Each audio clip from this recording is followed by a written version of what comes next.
10వ తరగతి చదువుతున్నటువంటి విద్యార్థుల కోసం రామాయణం మన ఇతిహాసం దీనికి సంబంధించి ప్రశ్నలు ఏ విధంగా రాయాలి, మరి ఇందులో ఉన్నటువంటి జవాబులు మనం సులువుగా ఎలా అర్థం చేసుకోవాలి అనే ఉద్దేశంతో ప్రతి ప్రశ్నకి ఒక వీడియో రూపంలో తీయడం జరిగింది.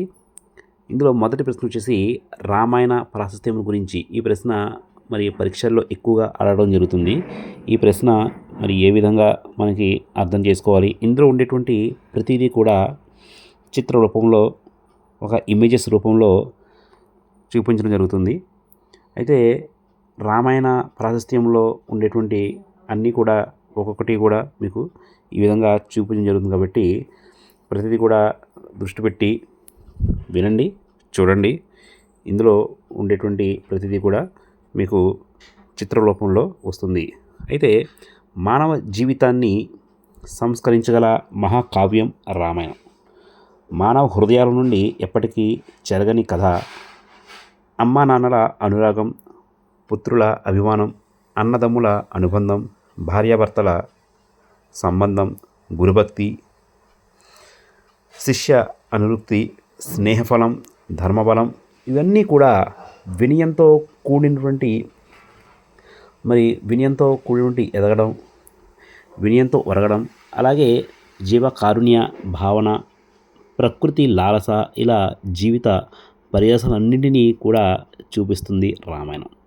మరి రామాయణాన్ని చదవడం అంటే జీవితాన్ని చదవడమే.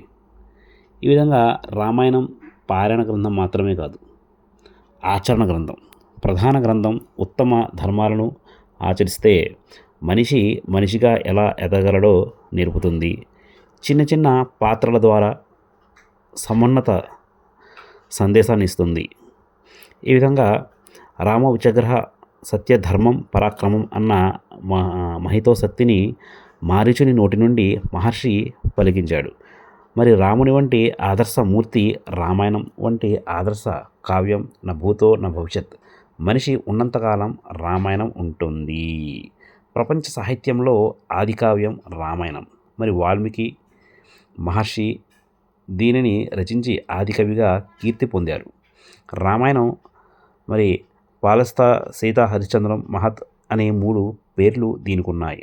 6 కాండాల విభాగంతో 24,000 శ్లోకాలతో సంస్కృత భాషతో సాగిన రచన ఇది.